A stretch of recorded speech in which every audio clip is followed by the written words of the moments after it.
جو رسوم کے اندر اور مراسم کے اندر جتنے بھی نئی بدعات جاری کی گئی ہوں گی، ان سے بھی بالکل نکھار کر جو اصل ہے چہرہ اس دین حق کا، دین محمدی علیہ صاحب صلاۃ والسلام کا، اسے نکھار کر اصل صورت اس کی پھر واضح کر دینا۔ یہ ہے جنہیں ہم مجددین امت کہتے ہیں۔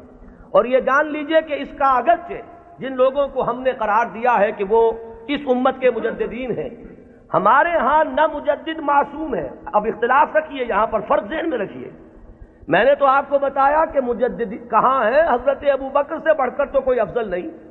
لیکن وہ بھی معصوم نہیں ہے۔ وہ سلسلہ امامت کا کانسیپٹ بالکل جدا ہے، اس کی بنیاد جدا، اس کا تصور جدا، اس کے ساتھ جتنے بھی معاملات جو ہیں متعلق ہیں وہ سب بالکل مختلف ہیں۔ اور یہ جو سلسلہ مجددین امت ہے، یہ کانسیپٹ کے اعتبار سے بنیادی طور پر مختلف ہے۔ کوئی ہمارا ہندوانہ پس منظر ہے جو اثر انداز ہو رہا ہے، کوئی مغربی تہذیب نے آ کر کوئی اپنا غازہ مل دیا ہے، ان سب کو ہٹا کر وہ دین کی اور شرع مبین کی جو اصل اور صاف صورت ہے اس کو اثر نو اجاگر کر دو۔ یہ ہے کار تجدید۔ ہم نے کوشش کی ہے، اور اس میں اختلاف ہو سکتا ہے کہ ایک گروہ جو ہے وہ کسی کو مجدد سمجھ رہا ہو، ایک گروہ کسی اور کو مجدد سمجھ رہا ہو۔ جیسے جیسے زمانہ آگے چلتا ہے، ماضی کے بارے میں تو رائیں کچھ نہ کچھ ایک جیسی ہوتی چلی جاتی ہیں، لیکن یہ کہ ہم اصل لوگوں میں ہمیشہ اختلاف رہے گا۔ گروہ رہیں گے وہ سمجھیں گے کہ شاید یہ مجدد ہیں، ان کی خدمات ایسی ہیں کہ دین کی اصل شکل کو انہوں نے واضح کیا ہے، اور اوہام اور رسومات کا جو اس کے اوپر تومار آ گیا تھا اس سے انہوں نے پاک کیا ہے۔ تو کوئی کسی کو مجدد مان لے، کوئی کسی کو مجدد مان لے، یہ کوئی عقیدے کا مسئلہ نہیں۔ کسی کے مجدد ماننے سے کوئی فرق واقع نہیں ہوتا۔ چنانچہ اس صدی میں، 14ویں صدی میں یہ معاملہ دیکھیے کہ اگرچہ امت تو ہے، کہاں آپ چلے جائیے انڈونیشیا اور ملائیشیا سے موریتانیہ تک، میں نے کئی مرتبہ عرض کیا یہ تو سالڈ علاقہ ہے نا امت مسلمہ کا۔ کہیں ٹھیک ہے وہ اس طرح سے آزاد اور خود مختار نہیں ہے جیسے ہندوستان میں ہے، لیکن امت محمد تو موجود ہے۔ اور جو ان آفیشل ایسٹیمیٹس ہیں اس کے اعتبار سے اس وقت بھارت میں 15 کروڑ مسلمان ہیں۔ 12 کروڑ سے کم تو کسی نے نہیں مانا۔ جو بڑے بڑے سنجیدہ لوگ ہیں، جو کسی طرح کے مبالغے اور کسی قسم کی سیاسی کوئی مبالغے کے اندر آنے والے نہیں ہیں، انہوں نے بھی کہا کہ 12 کروڑ سے تو کوئی سوال ہی نہیں ہے کہ مسلمان کم ہو، البتہ یہ کہ لوگوں کا اندازہ 15 کروڑ تک جا رہا ہے۔ تو امت وہاں سے وہاں تک پھیلی ہوئی ہے۔ اب ان میں کتنے مجددین پیدا ہوئے ہوں گے، کتنے خادمین دین پیدا ہوئے ہوں گے، کتنے لوگوں نے محنتیں کی ہوں گی۔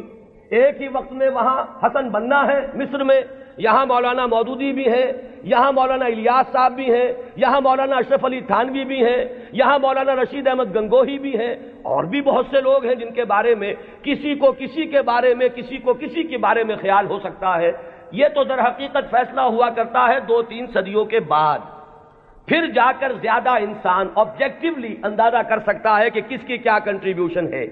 وہ وقتی قسم کے جو تصورات ہوتے ہیں، کچھ عصبیتیں ہوتی ہیں، کچھ تعصبات ہوتے ہیں، کچھ گروہی قسم کے اثرات ذہنوں پر ہوتے ہیں، تو وقتی طور پر تو فیصلہ کرنا بہت مشکل ہوتا ہے، یہ بعد میں آتا ہے۔ یہی وجہ ہے کہ ابتدائی مجددین کے بارے میں تو ہمارے ہاں تقریباً کنسنسس ہے، اب اتفاق رائے ہے کہ فلاں مجدد فلاں مجدد فلاں مجدد فلاں مجدد۔ آگے چل کر تو اختلاف ہو جائے گا۔ ہمارے ہاں جو بریلوی بھائی ہمارے ہیں وہ مولانا احمد رضا خان بریلوی کو اس دور کا مجدد کہتے ہیں۔ دیوبندی حضرات میں بھی میں نے 2 گروہ پائے ہیں، ایک وہ جو مولانا رشید احمد گنگوہی کو اس صدی کا مجدد سمجھتے ہیں، اور ایک جو مولانا اشرف علی تھانوی کو اس صدی کا مجدد سمجھتے ہیں۔ اور مولانا اشرف علی تھانوی صاحب کے معتقدین کا عالم تو یہ ہے کہ مولانا عبد الباری ندوی جیسا شخص، بڑی اونچی علمی شخصیت ہے ہندوستان کی، انہوں نے جو کتاب لکھی ہے ان کی سوانح پر، اس کا نام ہے جامع المجددین۔ صرف مجدد نہیں، تمام مجددین کے اوصاف ان میں جمع ہو گئے۔ بہرحال یہ محبت اور عقیدت، کسی سے تعلق خاطر، یہ اس کے اثرات ہیں کہ جو فوری طور پر ہوتے ہیں۔ اسی طریقے سے چاہے مودودی صاحب نے ہرگز اس کا دعویٰ نہیں کیا، میں خود گواہ ہوں اس کا، میں ان کے ساتھ رہا ہوں، لیکن ہو سکتا ہے اور میں سمجھتا ہوں کہ بہت سے ان کے ماننے والوں کے ذہن میں ہے یہ بات کہ اس صدی کے اصل مجدد وہ تھے۔ یا مولانا الیاس صاحب رحمۃ اللہ علیہ کے بارے میں تو میں یہ ان کے عقیدت مندوں میں اس سے بہت آگے بات سمجھتا ہوں۔ وہ تو چونکہ کچھ روحانیت کا میدان بھی ہے تبلیغی جماعت میں، تو وہاں جو غلو ہے عقیدت کا وہ تو اس سے کہیں بڑھ کر ہے۔ تو یہ ساری چیزیں میں صرف اس لیے عرض کر رہا ہوں کہ اس میں کسی گھبرانے کی بات نہیں ہے۔ اس لیے کہ مجددیت جو ہے ہمارے ہاں کوئی ایسا منصب نہیں ہے کہ جس کو ماننے یا نہ ماننے سے کوئی ہمارے ایمان و اسلام میں فرق آتا ہو۔ اگر غلام احمد قادیانی کو صرف مجدد مانا گیا ہوتا کبھی تکفیر نہ ہوتی۔ اب ہمارے یہ لاہوری بھائی جو ہیں جب اپنے مدافعت پہ آتے ہیں تو وہ کہتے ہیں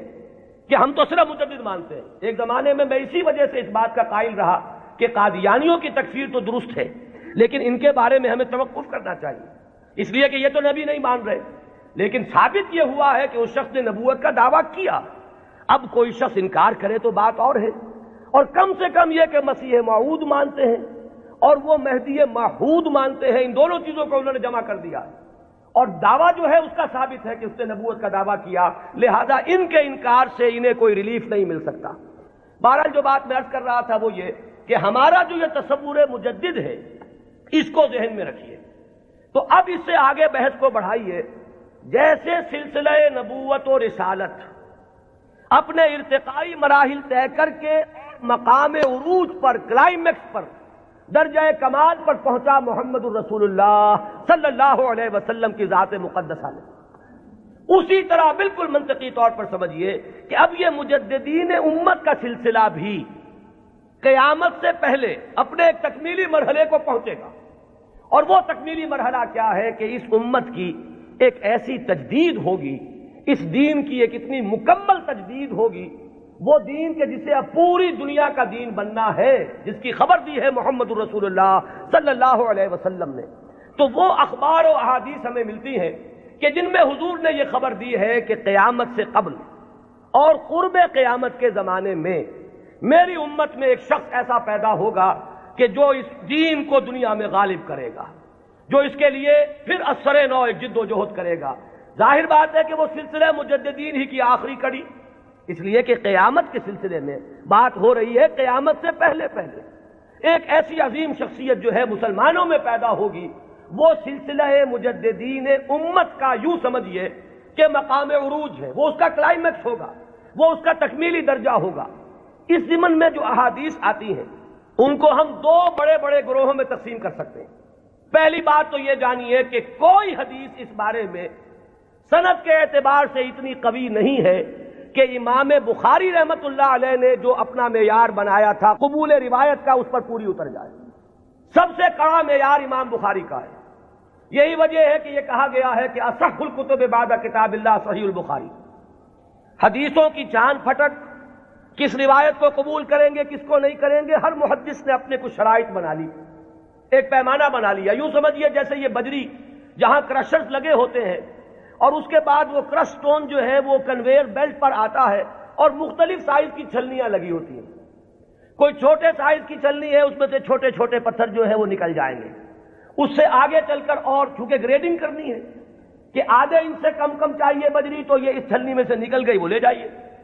پھر اس کے بعد آپ کو چاہیے آدھے انچ سے لے کر 1 انچ تک تو اگلی چھلنی ہے، وہ اس میں سے نکلیں گے، اس سے آگے اور بڑھتا چلا جائے گا، گریڈنگ ہو جائے گی اس میں۔ تو محدثین نے گریڈنگ قائم کی ہے اپنے معیار میں، اور ٹاپ کا معیار جو ہے سب سے باریک چھلنی جو لگائی ہے وہ ہے در حقیقت امام بخاری رحمت اللہ علیہ کی، لہذا اس معیار پر جو حدیث آ گئی تو ہم یہ کہتے ہیں کہ اب سند کے اعتبار سے تو کلام نہیں، وہ جو معاملہ ہے تو اس سطح پر کوئی حدیث بھی نہ مہدی کے نام کے ساتھ نہ بغیر نام کے ہمارے ہاں صحیح بخاری میں کوئی روایت موجود نہیں ہے اس ضمن میں، یہ تو پہلی بات ہے جسے نوٹ کر لیجیے، یعنی سند کے اعتبار سے ٹاپ کے درجے پر تو کوئی حدیث نہیں۔ اس کے بعد نمبر 2 جنہیں ہم صحیحین میں بریکٹ کرتے ہیں، امام بخاری کے ساتھ امام مسلم کی صحیح، یہ بریکٹ ہو کر صحیحین، یہ ذرا ایک دائرہ بن گیا۔ امام مسلم کے شرائط بھی تقریباً وہی ہیں اگرچہ تھوڑے سے کم، اس پر ایک روایت آئی صرف، اور اس روایت میں کہیں مہدی کا نام نہیں ہے، صرف اتنی خبر ہے کہ آخری زمانے میں قیامت سے قبل اللہ تعالیٰ ایک ایسی شخصیت کو ظاہر کرے گا، اور خاص طور پر اس کا جو ذکر ہے وہ یہ ہے کہ اس وقت زمانے میں اتنی خوشحالی ہو جائے گی، مسلمانوں کے ہاں اتنی دولت جمع ہوگی کہ وہ لپیں بھر بھر کر لوگوں کو تقسیم کرے گا اور دولت ختم نہیں ہوگی۔ یہ ایک عمومی خوشحالی کا، جیسے خلافت راشدہ کے بارے میں ہم کہتے ہیں کہ لوگ اپنی زکوٰۃ اور صدقات لے کر گھومتے تھے اور کوئی لینے والا نہیں تھا، تو اسی طرح کی برکات کا کوئی ظہور ہونے والا ہے صرف اس کی خبر دی ہے حضور نے، اور وہ ایک عظیم شخصیت کے ذریعے سے ہوگا، اس میں کسی کا ذکر نہیں ہے نام کیا ہوگا، اس کے والد کا نام کیا ہوگا، وہ کس قبیلے سے ہوگا، وہ کس نسل سے ہوگا، کسی کا کوئی ذکر نہیں۔ تو صحیحین کا تو معاملہ یہ ہے کہ صحیح بخاری میں سرے سے کوئی روایت نہیں، موضوع ہی موجود نہیں، جبکہ یہاں کنٹراسٹ کے لیے میں آپ کو بتا دوں، میں نے جو تقریریں کی ہیں حضرت عیسیٰ کے نزول کے بارے میں علیہ الصلاۃ والسلام، وہ روایات جو ہیں وہ صحیحین کی ہیں، وہ متفق علیہ ہیں، وہ بخاری میں بھی ہے، مسلم میں بھی ہے، لہذا زمین و آسمان کا فرق ہے۔ ان دونوں کو ہمارے ذہنوں میں عام طور پر جو بھی تصورات سنی سنائی باتوں سے ہمارے ذہنوں میں بن گئے ہیں، تو تقریباً ان دونوں کو ہم وزن ہم نے کیا ہوا ہے، بہت فرق ہے۔ حضرت مسیح علیہ السلام کے نزول کی خبریں اور اس کی پیشین گوئیاں اور اس کی احادیث بہت قوی ہیں سند کے اعتبار سے، اکثر و بیشتر روایات اس میں وہ ہیں کہ جو متفق علیہ ہے، کہ صحیح بخاری میں بھی ہے، صحیح مسلم میں بھی ہے۔ جبکہ یہ جو تصور ہے، ایک کانسیپٹ جو ہے امام المہدی کا، وہ میں بتا چکا ہوں، اصلاً تو یہ ایک شیعی کانسیپٹ ہے، وہ سارے تصورات جو اس کے ساتھ ہیں وہ اہل تشیع کے ہیں، لیکن ہمارے ہاں اگر کوئی تصور ہے تو وہ تصور اول تو سند کے اعتبار سے اتنا قوی ہے ہی نہیں کہ شرائط بخاری پر پورا اترے، وہ تو بات نیچے آ گئی۔ اس سے نیچے جو روایت ملی صحیحین میں صرف ایک امام مسلم لائے ہیں، اور اس میں نہ کسی نام کا ذکر ہے، نہ تفصیلات ہیں، نہ کسی نسل کا ذکر ہے، کس قبیلے سے ہوگا، بس ایک عظیم شخصیت کا ظہور ہوگا۔ تو اس کو تو یوں سمجھیے کہ وہی سلسلہ مجددیت کا یہ نقطہ عروج ہے، یہ اس کا تکمیلی مرحلہ ہے۔ البتہ جب ہم صحیحین سے نیچے اترتے ہیں تو اب بہت سی احادیث ملتی ہیں، ان احادیث کو بھی آپ دو خانوں میں اپنے ذہن میں رکھ لیجئے۔ ایک تو وہ احادیث ہے کہ جن میں ان کا نام مہدی مذکور ہے، اور اس سے بھی بہتر اور قوی تر احادیث وہ ہیں کہ جن میں نام نہیں ہے۔ پھر ان میں ایک اور فرق ہے، کہیں تو یہ بتایا گیا کہ وہ خاندان فاطمہ سے ہوگا رضی اللہ تعالی عنہ، میری عطرت سے، اہل بیت سے، من ولد فاطمہ کے الفاظ بھی بعض روایات میں ہیں۔ بعض روایات وہ ہیں کہ جن میں فرمایا گیا ہے کہ بنو عباس میں سے ہوگا، بعض روایات میں یہ کہ قرشی ہوگا، بعض روایات میں نام ایک اور بھی آیا حارث نام ہوگا، بعض روایات میں نام آیا ہے کہ اس کا نام میرا ہی ہوگا، محمد صلی اللہ علیہ وسلم۔ ہم یہ ان کے اعتبار سے، آنے والے کے نام کے اعتبار سے نہیں کہہ رہے، صلی اللہ علیہ وسلم ہم نے حضور کے نام کی مناسبت سے کہا۔ تو میرا نام ہوگا، اس کے والد کا نام بھی میرے ہی والد کے نام پر ہوگا، یعنی وہ بھی محمد ابن عبداللہ ہوگا۔ اور یہاں میں آپ کو ایک بات بتا دوں کہ یہ جو ابھی 2 سال قبل یا شاید اب تیسرا سال ہے، جو حادثہ ہوا تھا حرمین میں اور مسجد الحرام پر کچھ لوگوں نے قبضہ کیا تھا، مقابلہ ہوا، میں اس کی تفصیل میں نہیں جانا چاہتا کہ اس کے اسباب کیا تھے اور کیا ان لوگوں کا اصل موقف تھا اور وہ کیا کرنا چاہتے تھے، لیکن وہاں بھی ایک شخص نے اپنے مہدی ہونے کا اعلان کیا، اور وہ محمد ابن عبداللہ ہی تھا، اس کا نام بھی محمد اور اس کے والد کا نام بھی عبداللہ، قحطانی ہے وہ، اور وہ عرب تو ہے، لیکن یہ کہ بہرحال اب جو بھی ان کے بارے میں معلوم نہیں ہے کہ آیا جو لوگ موقع پر قتل ہو گئے ہیں وہاں ان میں وہ ہے یا نہیں، پھر یہ کہ جو لوگ بعد میں پکڑ کر قتل کیے گئے ہیں سزا کے طور پر ان میں وہ ہے یا نہیں، کچھ پتہ نہیں۔ جو ان کا سب سے بڑا سرغنہ تھا اس کو تو بہرحال قتل کر دیا گیا ہے، لیکن جو اصل سرغنہ تھا وہ نہیں ہے، جس نے کہ دعویٰ کیا تھا کہ یہ مہدی ہے، جن کے بارے میں لوگوں نے کہا کہ ان سے بیعت کرو، یہ مہدی ہے۔ تو وہ بہرحال ایک صرف میں نے برسبیل تذکرہ بات کہی ہے کہ وہ جو فرمایا گیا کہ نام میرے نام پر ہوگا اور والد کا نام بھی میرے والد کے نام پر ہوگا، یہ بھی بعض روایات میں ہے، لیکن یہ تمام روایات جو ہیں جیسا کہ میں نے عرض کیا کہ ان میں سے بہت ایک تو تعارض ہے، اختلاف ہے، تفصیلات میں بہت فرق و تفاوت ہے، تو اس سے بہرحال جہاں تک حدیث کے متن پر جرح کے لیے اور غور و فکر کے جو اصول بنے ہیں، حدیث پر جو غور و فکر ہوا ہے وہ 2 اعتبارات ہیں، سند پر یا متن پر۔ سند میں تو ہم یہ دیکھیں گے کس نے کس سے سنا، کس نے کس سے سنا، اس نے کس سے سنا، اس نے کس سے سنا، یہ چین متصل ہے یا کہیں ٹوٹتی ہے، 2 کڑیاں آپس میں ملی ہوئی ہیں کہ نہیں۔ پھر ہر کڑی کے بارے میں دیکھیں گے یہ فاسق تو نہیں تھا، اس کے بارے میں کوئی جھوٹ کی گواہی تو نہیں ملی تھی کہ جھوٹ بھی بول دیتا تھا۔ تو یہ سارا معاملہ تو ہے سند کا کہ جتنے بھی راوی ہیں متصل ہو روایت کا سلسلہ نمبر 1، اور جو راوی ہیں وہ سب کے سب ثقہ ہو، قابل اعتماد ہو، نیک لوگ ہو، یہ گفتگو تو ہے سند پر۔ جو محدثین نے اکثر و بیشتر کام اسی پر کیا ہے، وہ متن پر زیادہ زور نہیں دیتے، وہ تو سند دیکھتے ہیں۔ بات آ رہی ہے کس سلسلے سے؟ ایک ہوتا ہے کسی حدیث کے مضمون پر غور کر کے اور پھر یہ دیکھا جائے کہ اس میں کیا ہے، کوئی چیز ایسی تو نہیں جو خلاف عقل ہو، کوئی چیز ایسی تو نہیں جو کتاب و سنت کی دوسری منسوخ چیزوں کے خلاف ہو، بالکل واضح طور پر کوئی چیز مخالفت کر رہی ہو قرآن اور حدیث کی۔ اور اسی میں ایک اصول یہ بھی تھا کہ ہمارے ہاں جو اختلافات ہوئے ہیں بعد میں سیاسی، اور اس کی وجہ سے گروہ بندیاں ہوئی ہیں، تو کچھ حدیثیں یا کچھ روایتیں جو بنائی گئی اس دور میں، ان میں کچھ نام داخل کر دیے گئے۔ بنو عباس کو اپنے سپورٹرز درکار تھے، تو انہوں نے کچھ ایسی حدیثوں کے اندر کوئی اہتمام، اور یہ ضروری نہیں کہ بنو عباس نے کیا ہو، یہ آپ کو معلوم ہے کہ بادشاہ سے بڑھ کر بادشاہ کے وفادار ہر دنیا میں موجود رہے، تو ان کے حواریین نے ان کی خوشنودی حاصل کرنے کے لیے کچھ حدیثیں گھڑ دی ہوں کہ بنو عباس میں سے ہوگا ایک خلیفہ مہدی، اور اسے تو بڑا انعام پھر ملا ہوگا جس نے آ کر وہ روایت سنائی ہو۔ تو یہ ہوتے ہیں وہ محرکات جو وقتی طور پر اختلافات کی بنیاد پر جو روایتیں گھڑی گئی ہیں ان میں چھان پھٹک کرتے ہیں ان اصولوں پر۔ چنانچہ یہاں تک روایت کے الفاظ ملتے ہیں کہ وہ جو مہدی جب آئے گا تو اس کے جھنڈے کالے رنگ کے ہوں گے اور وہ خراسان سے آئے گا۔ اب ابو مسلم خراسانی آیا تھا جس نے بنو امیہ کی حکومت کا تختہ الٹا اور بنو عباس کی حکومت قائم کی۔ ظاہر بات ہے کہ یہ روایت خود بول رہی ہے کہ یہ بنو عباس کے خوشامدیوں نے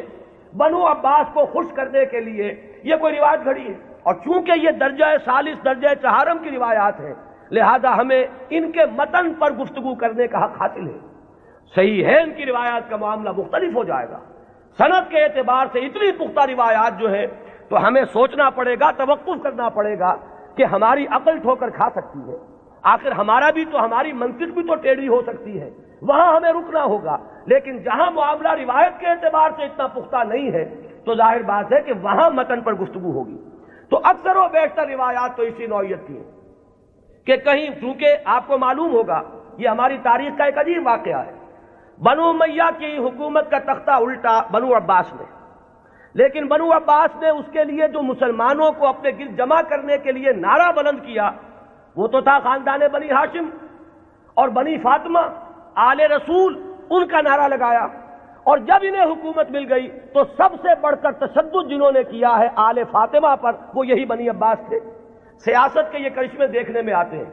میری گناہ گار آنکھوں نے بھی ایک کرشمہ دیکھا ہے، وہ میں آپ کو سنا دوں۔ سعودی عرب کا اختلاف جب ہوا تھا مصر سے تو اس کا نقشہ میرے نگاہوں کے سامنے سن 62 میں پہلی مرتبہ میں نے حج کیا، اور اسی سن میں یہ رابطہ عالم اسلامی کی تاسیس ہوئی۔ مولانا مودودی بھی گئے تھے اس میں شرکت کے لیے، مولانا داؤد غزنوی بھی گئے تھے، میں تو گیا تھا والدین کے ہمراہ حج کے لیے۔ وہاں مولانا داؤد غزنوی نے یہ کہا کہ تم میرے سیکریٹری بن جاؤ، کیونکہ ہر مندوب جو آیا اس کے ساتھ کوئی سیکریٹری بھی ہے، تو مجھے اور کیا چاہیے تھا، اندھا کیا چاہے دو آنکھیں، کہ میں اس پورے اجلاس کو ان کے سیکریٹری کی حیثیت سے اٹینڈ کر سکوں۔ تو میں نے وہ پورا نقشہ دیکھا ہے۔ اس وقت صورت کیا تھی، اللہ تعالیٰ مغفرت فرمائے، شاہ سعود جو بڑے بھائی تھے شاہ فیصل کے بھی اور جو شاہ خالد ہیں ان کے، شاہ سعود اس وقت یوں سمجھئے کہ جو تقریر کی ہے ناصر کے خلاف اور مصر کے خلاف، اس سے زیادہ زہر میں بجھی ہوئی تقریر کوئی نہیں ہو سکتی۔ جملے مجھے ابھی تک یاد ہیں، نحن فداء الاسلام بارواحنا واجسادنا وهم اعداء اللہ واعداء الدین واعداء الرسول، ہم تو اسلام کے فدائی ہیں، اپنی ارواح سے بھی اپنے اجساد سے بھی ہر چیز اپنی اسلام پر فدا کرنے کو تیار، اور یہ جو ہے اللہ کے دشمن، اللہ کے رسول کے دشمن، اللہ کے دین کے دشمن، یہ انداز تھا۔ وہ کہیں تصویر اس زمانے میں چھپ گئی تھی، ظاہر بات ہے کہ مصر تو اس طرح کا آزاد ملک ہے جیسے ہمارا معاشرہ بھی ہے، یہاں سوشلسٹ بھی ہیں، ملحد بھی ہیں، وہاں بھی ہے۔ تو کسی ملحد رسالے میں یہ پولیگیمی پر ایک کارٹون چھپ گیا تھا، ایک مرغا درمیان میں ہے اور چاروں طرف 9 مرغیاں، اور یہ کارٹون جو ہے وہ منسوب کیا تھا یہ ہے، یعنی اشارہ کیا جا رہا تھا توہین آمیز انداز میں نبی اکرم صلی اللہ علیہ وسلم۔ اس کارٹون کا ذکر انہوں نے کیا، یہ کر رہے ہیں وہ مصر میں، اور ظاہر بات ہے یہ ایسی چیز ہے کہ ہر مسلمان کا خون جو ہے کھول اٹھے گا اس کے تصور سے۔ لیکن یہ کہ پھر آپ سوچئے ہوا کیا، یہ جو اختلاف تھا مصر کا اور سعودی عرب کا، اب اختلاف ہوا 2 بھائیوں کا۔ شاہ فیصل نے جو اس وقت ولی عہد سے تختہ الٹا، حکومت پر قبضہ کیا، وہی شاہ سعود اب جا کر بیٹھے ناصر کی گود میں۔ جن کی وہ تقریر تھی، انہیں پناہ ملی ہے تو ناصر کے ہاں ملی ہے۔ کشمکش تو سعودی عرب کی اور مصر